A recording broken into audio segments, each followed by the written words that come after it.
La résolution de conflits, c'est au cœur, je crois, de pratiquement toutes les relations de couple. Et ça fait partie du processus souvent d'harmonisation entre deux personnes qui s'aiment pour essayer de se comprendre. Mais ça peut commencer par des obstinations et escalader jusqu'à se crier dessus, s'envoyer promener et même des fois ça peut mener à de la rupture et des fois de la violence. Donc, le processus de résolution de conflit, c'est quelque chose de très complexe et de très simple souvent à la fois. Mais comme on est deux individus qui ont des croyances, des façons d'être différentes et des façons de comprendre de façon différente parce que tous les mots et toutes les expressions vont passer à travers nos filtres. Et on va comprendre ça à travers toutes nos blessures qu'on a depuis qu'on est petit. Donc souvent, la personne va dire ABC, mais on va comprendre X, Y, Z. Et là, pour essayer de prendre le temps de se comprendre, il y a tout un processus qui n'est pas toujours évident. La première chose à faire, c'est toujours de prendre du recul. Quand on voit que ça commence à être dans l'obstination puis ça veut escalader, on n'est pas obligé là, d'ouvrir la porte et de rentrer là-dedans. Oui, des fois, on sent que comme peut-être une obligation parce qu'il y a des choses qu'on veut dire, puis très souvent, les gens ont enduré, ils n'en peuvent plus. Et il y a des gens aussi dans leur forme de transparence vont dire des choses et chacun à notre façon. Des fois, on peut dire des mots qui vont blesser l'autre personne et on ne peut pas reprendre nos mots. Après qu'ils sont dits, sont dits. C'est comme s'il y a une balle qui était lancée et ça peut blesser même plus que des fois de la violence physique. Donc, prendre le temps de soi-même s'observer et de dire ce que je suis en train de dire, est-ce que c'est vraiment important, premièrement? Est-ce que je suis obligée de le dire? Est-ce que ça va blesser l'autre? Si je me mets rapidement à la place de l'autre personne, comment moi je me sentirais? Après, est-ce que ma perception est juste? Prendre le temps, quand on est en train de parler à la personne, d'observer notre perception et de voir si on ne peut pas la modifier parce que très souvent, on manque tout le monde de flexibilité et d'ouverture. On reste rigide sur nos croyances, qu'on pense, ça doit être comme ça, il n'y a pas d'autre façon de voir, alors que c'est faux. Ce qui fait que la vie est grande et est belle, c'est qu'il y a des tonnes de possibilités, de perceptions différentes. Et sortir de nos croyances, c'est déjà un signe d'ouverture et de maturité, de dire ben, peut-être que j'ai pas à 100% raison. Peut-être qu'il y a une justice, une justesse que je ne vois pas qui est en train de se passer. Et là, de prendre du recul, de s'observer et de cesser de pointer l'autre du doigt et de pointer le doigt vers soi pour se regarder soi d'abord. À place de dire « t'as fait ça, c'est tellement, t'es pas fin, t'es pas fine, t'es pas correct, ça se fait pas ». Prenons du recul, observons-nous qui on est. Ensuite, observer qu'est-ce qui nous déclenche tant. Est-ce que je me sens pas compris, pas appuyé, pas important, pas aimé, rejeté, etc. Qu'est-ce qui vient tant me chercher et qui fait que j'ai envie d'entrer dans une obstination ou une discussion qui est en train d'escalader. Ensuite, reprendre son propre pouvoir. Reprendre son pouvoir, ça veut pas dire « toi, mon tabarnane, là, je t'aime pas » ou « je t'haïs » ou « j'haïs la discussion » ou « j'haïs quand tu fais ça ». Reprendre son pouvoir, c'est pas de jeter des mots à l'autre puis de dire « tu vas voir mon tabarouette, je vais me venger ». C'est pas ça, reprendre son pouvoir. Reprendre son pouvoir, c'est se regarder soi et de dire « wow, il y a une limite puis il y a des choses que je ne vais pas dire et que je ne vais pas faire.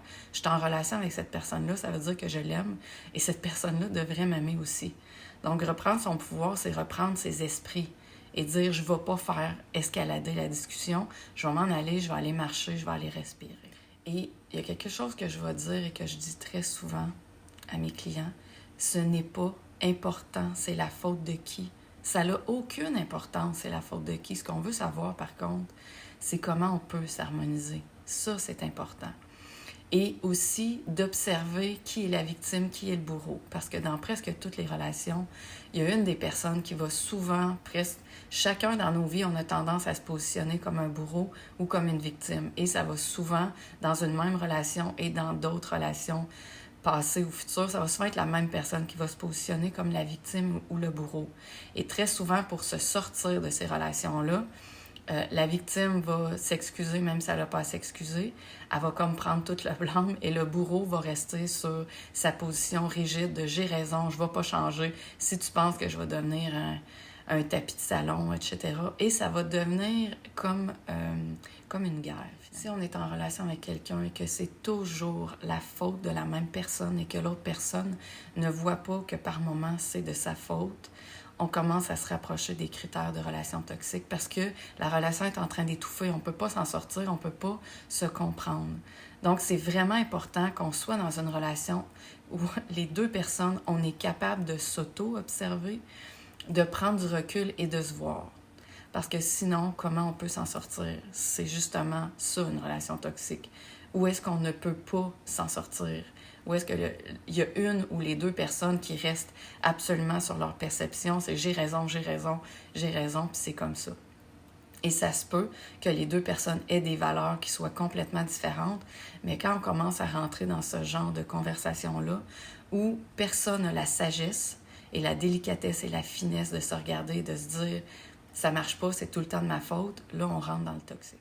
Un point que je vous invite vraiment à éviter, c'est que souvent, quand il y a des conflits, je vois ça très régulièrement, les clients vont me dire « ben dans ce temps-là, je m'en vais sur Facebook, Instagram, puis je commence à regarder les photos de gens qui me font fantasmer ou je commence à écrire à des dates potentielles ou des gens que j'ai déjà datés, ou etc., ou à leur ex ou whatever, juste pour avoir une forme de réconfort, pour diminuer la tension, pour essayer de voir des choses qui vont les satisfaire, qui temporairement vont leur faire du bien. » Mais souvent, j'ai mes clients, ça c'est comme se saouler, se droguer, puis dire ça va aller mieux. On le sait que demain, ça ira pas mieux. On sait que le problème n'est pas vraiment réglé. Peut-être que temporairement, on va aller mieux. Mais ça ne va pas régler le problème. Et dans le cas d'aller sur les médias sociaux, ça va empirer le problème. Parce qu'on est en train de se tourner. Très souvent, les gens vont déjà commencer, sans le dire, à se tourner vers quelqu'un d'autre. Et là, ce qui va se passer, c'est que ça commence à créer un désengagement, une ouverture vers quelqu'un d'autre. À place de prendre son énergie et de la tourner vers soi et vers son couple et dire, OK, qu'est-ce que je peux faire? Il y a déjà une ouverture qui est vers quelqu'un d'autre, ouvert à fantasmer sur d'autres personnes ou des gens qu'on aimerait rencontrer, qu'on voudrait voir, même si on ne les a pas rencontrés, même si on ne les a pas encore invités, on est en train de prendre notre énergie tellement précieuse pour faire quelque chose qui est en train d'ouvrir une brèche à l'intérieur de nous et qui, un jour ou l'autre, ça va se retourner contre nous. Parce que quand on est en relation avec quelqu'un, l'important, c'est d'être engagé envers cette personne-là. Et engagé, ça veut dire ce qu'il faut faire. Il faut faire ce qu'on a à faire pour que ça marche. Et c'est surtout pas se tourner vers des gens qui nous font fantasmer ou miroiter des choses, des fois des gens qu'on connaît même pas ou qu'on connaît un peu à peine. À place de prendre cette énergie-là, s'observer, dire qu'est-ce que je peux faire dans mon couple pour que ça aille mieux. Et ça, c'est ce que moi j'appelle du déplacement de problème. Le problème n'est pas du tout réglé. C'est de mettre ça en dessous du tapis, de déplacer le problème pour en créer d'autres sans même s'en rendre compte. Parce que si on commence à s'ouvrir à quelqu'un d'autre, qu'est-ce qu'on va faire à chaque fois que le conflit va revenir si c'est un conflit qui est récurrent? On va faire la même chose. Ça va ouvrir la porte de plus en plus, de plus en plus. Et on peut appeler ça une forme d'infidélité, mais c'est d'avoir une infidélité envers soi-même, envers son couple et envers la personne qu'on dit aimer. Et ça, c'est un manque de maturité aussi. Je m'excuse pour le jugement, mais dans une relation, pour qu'une relation fonctionne, ça prend deux personnes qui ont la maturité et l'engagement de se regarder. Ça fait mal, se regarder, mais c'est beaucoup plus payant que de se tourner vers quelqu'un d'autre pour essayer de voir les possibilités qui vont se retourner contre nous d'une façon ou d'une autre, un jour ou l'autre. Donc, commencer à voir qu'est-ce que je pourrais faire pour être plus mature dans mon propre couple d'abord. Est-ce que je suis trop fermée? Est-ce que je suis trop rigide? Est-ce que je veux pas me voir? Et oui, travailler sur soi, c'est plus que payant parce que c'est investir dans sa propre vie et investir dans sa relation de couple. Donc, si c'est difficile pour toi, que tu n'arrives pas à voir comment te sortir des conflits dans la relation de couple qui sont souvent récurrents, écris-moi, c'est mon métier. Je vais pouvoir t'aider à voir assez rapidement qu'est-ce qui est au cœur de ça et comment faire pour se sortir de ces problématiques-là et aller mieux dans la relation de couple. Ou à voir si on est vraiment avec la bonne personne parfois aussi. Et aussi, s'il vous plaît, je vous invite à liker et à partager la vidéo qui pourrait aider des gens qui vivent ce genre de situation-là présentement. Bye. Bonne journée.